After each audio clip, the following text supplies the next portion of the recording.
or take some time off away from teaching, running the humanities department. It's perfectly fine. You come back when you want. I can imagine what you must be going through. Now isn't the time for you to worry about your work. Thank you for your concern, but I think it's best for me to keep busy. I'd like to start the classes right away. Whatever you think is best, Jeremy.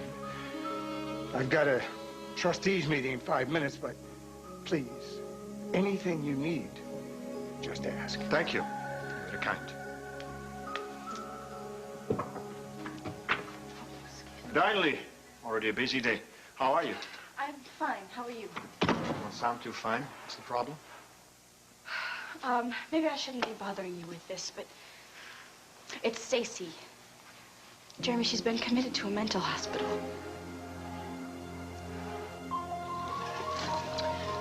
Okay, Mrs. Alden, here we are.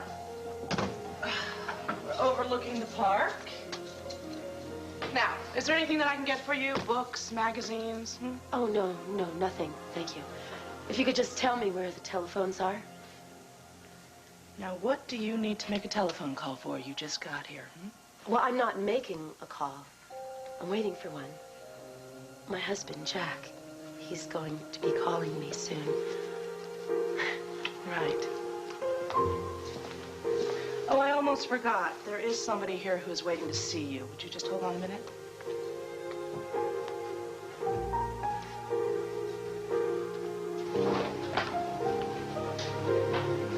Excuse me. I was wondering, is there anything that I could do for her when she comes out?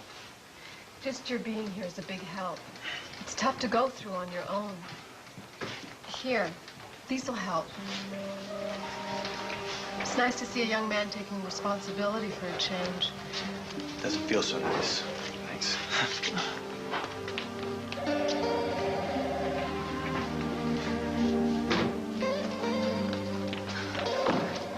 Allie, what's the matter? Are you... Just take me home. I have to go home. I want to leave.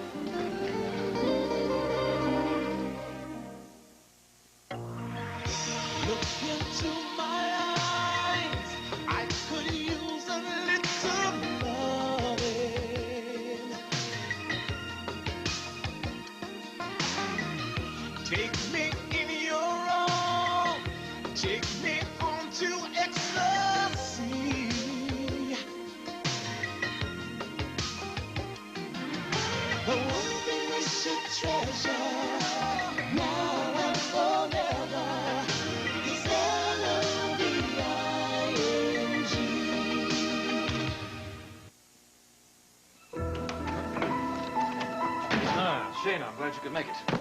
This is Melvin Gluck. He'll be handling Stacy's estate while she's in the hospital. You didn't waste much time, did you, Clay? I'm sorry, you'll have to excuse Shana. My wife let her go just before she had her breakdown. I'm sure she wouldn't have done that under normal circumstances, but what's done is done. I think we need to just see that Stacy recovers as quickly as possible. I hope you're not going to be difficult, Shana. Please just give the necessary papers to Mr. Gluck. Have you worked with Clay before, Mr. Gluck? No, I just moved my practice to Corinth, and Mr. Alden is one of my first clients here. Of course, I'm familiar with the Alden family and the family business, but no, we've just met. Why do you ask? Oh, no reason. Just buckle up. You're in for a bumpy ride. Now, you wouldn't mind leaving us alone for a few minutes, would you? No, of course not. Why don't you have a seat outside, Melvin? This shouldn't take long. Well, Shana, what can I do for you? Well, for starters, you can drop the grieving widower a bit, Clay. Oh, come on. I didn't think even you could sink this low.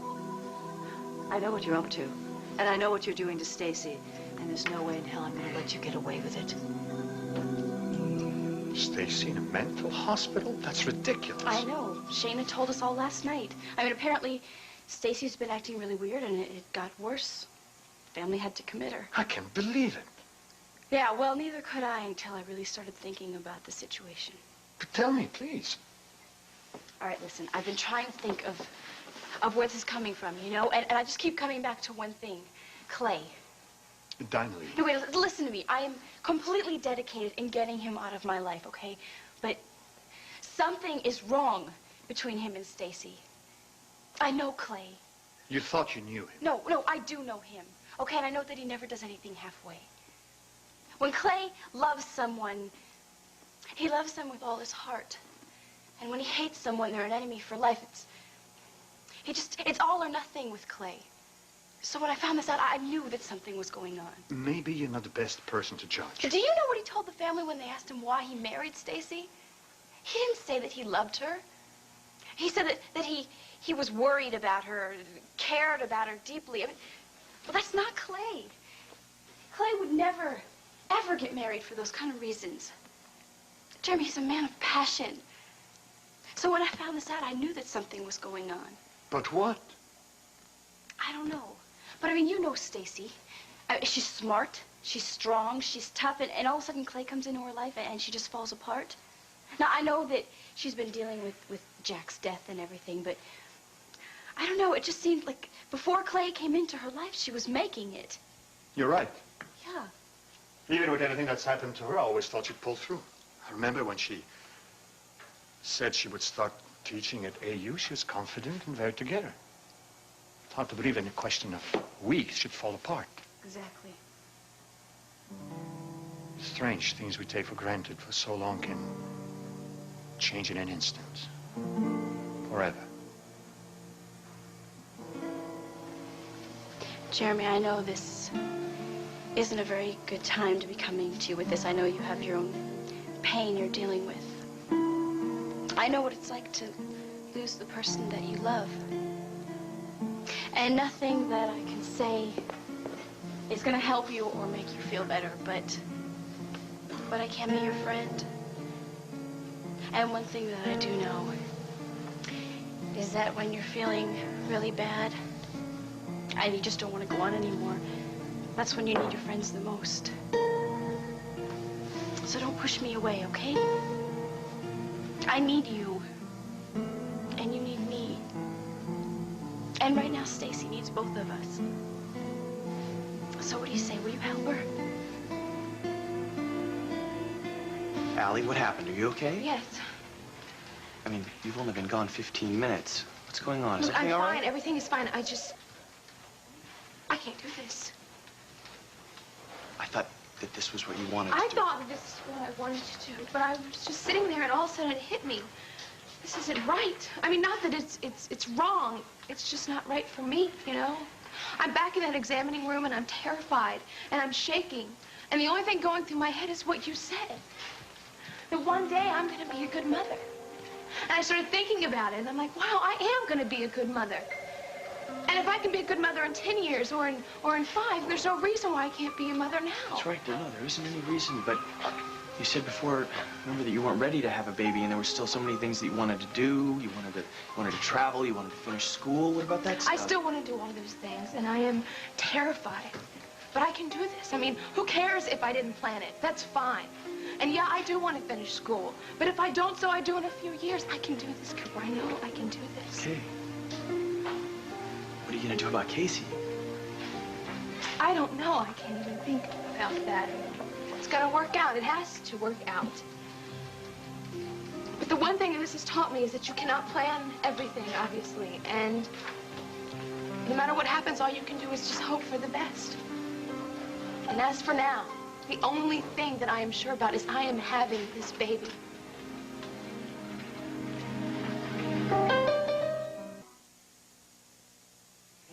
Oh, you're good, Clay. You're playing this beautifully. The concerned, loving husband. You've even got Trisha and Trucker fooled.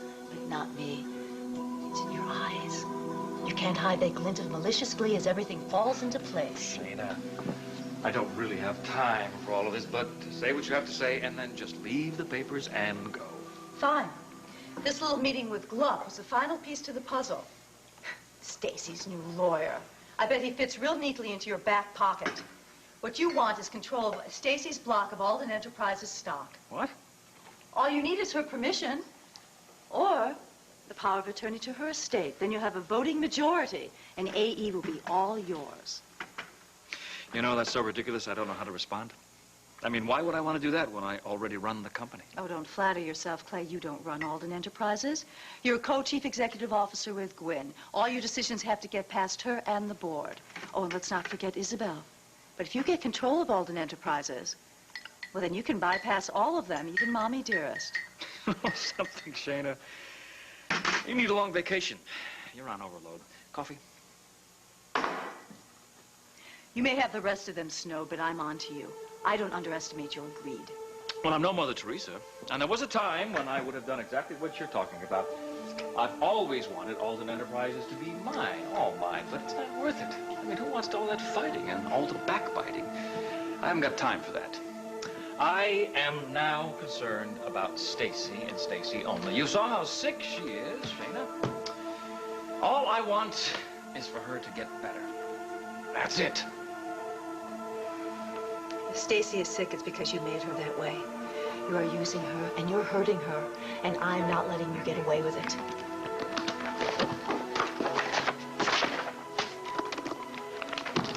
You are a dangerous man, Clay, and I'm going to stop you, and that's a promise.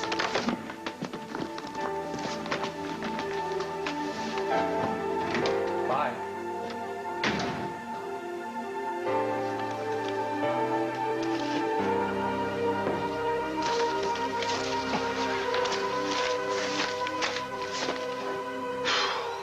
Stacy needs you now. I know that timing stinks, but she needs you now, just like I needed you in Pine Valley. I feel for Stacy, I really do, but right now I don't have the strength. Jeremy, don't do this. Don't pull away from your friends. Look, you're doing the same thing that I tried to do when I had the whole mess with Carter, but you wouldn't let me, remember? You made me deal with this. And you made me see that life goes on. You know what? Your life goes on, too. And you start right now by getting involved, by helping Stacy. I don't believe I can do anything for Stacy. I think Trisha and Trucker could do something. I can't believe I'm hearing this from you, of all people. One of your friends has a problem. You're just going to pass it on to somebody else? People get sick. People die. It's not always the result of some sinister plot. Sometimes horrible things happen. There's no one to blame. All right, look, I don't know Stacy very well, but I do know Clay, and I know that this marriage is not based on love. Clay is up to something. It could be dangerous. And I don't buy that Stacy being in the hospital is just a coincidence, because coincidence and Clay don't go hand in hand. This is not somebody else's problem, okay? I care. And the Jeremy Hunter that I know would care, too. I do care. Kindly, I care. Yes, yes, I want to help Stacy. Okay, we'll do it. Okay. Okay? Yeah.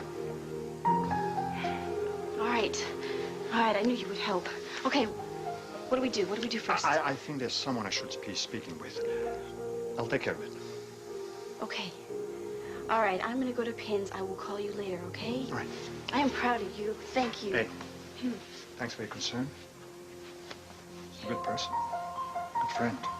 Thanks. Bye.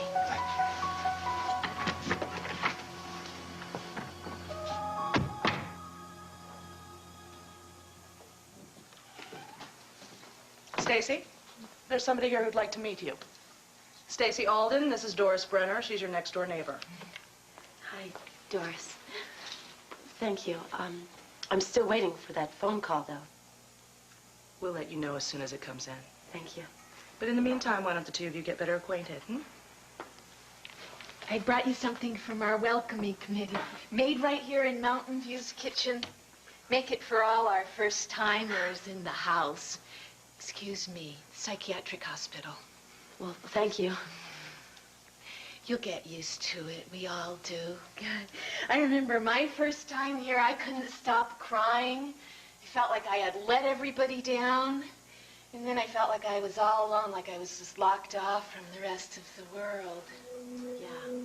Yeah, I know that feeling. No, but then you calm down, you make a friend or two, and then you realize that you're still alive, and then you realize that you're in here because something is hurting you, and you want it to stop. And these doctors here aren't so bad. They're better than most. They'll help you, you'll see.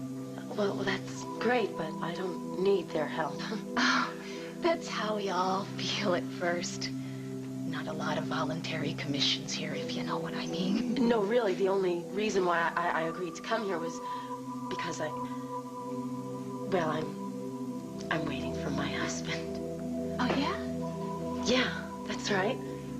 Jack is coming here. He's coming to get me real soon. Oh, yeah. Oh, that's right. I almost forgot. I already met Jack a little while ago. What? Yeah, Jack's here already. Jack's here? Oh, my God. Jack's here.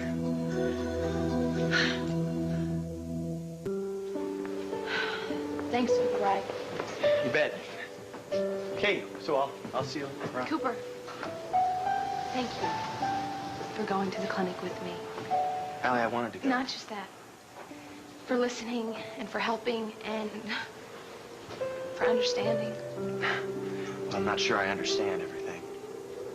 Me either. But it's gonna be okay.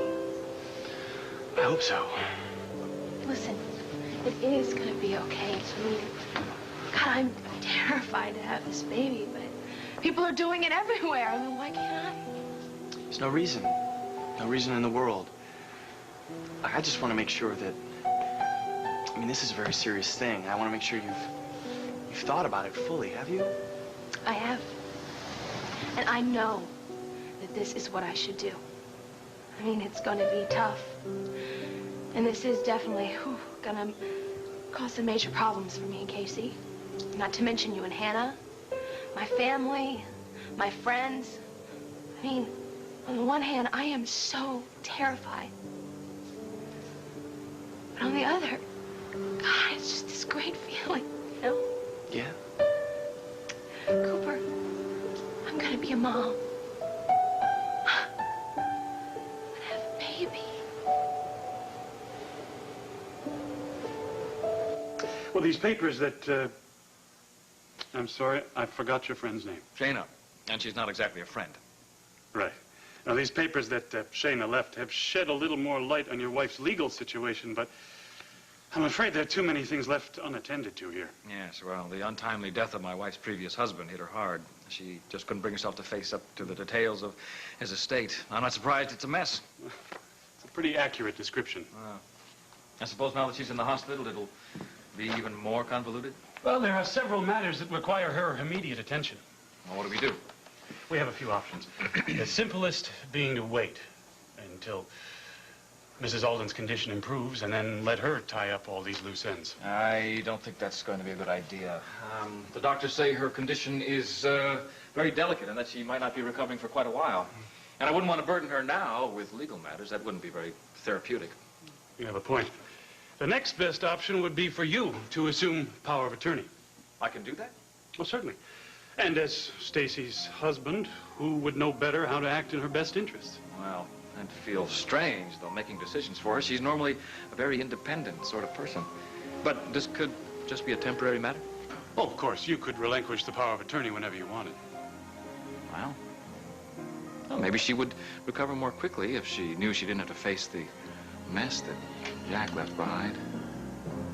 Okay, let's do it. You will draw up the papers giving me power of attorney over Stacy's estate. I guess that's the best way for me to protect her assets. Where is he, Doris? Where is he? Can you tell me where Jack is? It's down. The staff can't know. It's got to be a secret. Okay. Okay. Where is he? Can you tell me where Jack is? He's close. He's very close. I've been taking care of him since he got here last week. He's been here for a week? Yeah. He came with Horace. That's my husband. Your husband is here, too? Yeah. Old Horace. I've been sneaking them food and stuff, because if the nurses find out, they won't let me keep them. What are you talking about? No secret visitors. Ward policy. Jack is coming. Of course he is. Good husbands never leave their wives behind. But you gotta remember, Horace is for me, sweetheart. Of course, you got a lot of man already with that handsome Jack. Doris, where is he? Where is Jack? Oh, he's here, honey. I brought him right to you. Here he is. Well, his hair is a little mussed up. But look, it's Jack. Don't you recognize him? It's Jack. Oh, God. Oh, no. Oh, no. Wish you were here, my love. But I know you're watching me. I can feel it. And I want to be the man you said you'd love forever. And I know what you want me to do now. I know. So for you, Sarah, for you, I make my vow to help Stacy.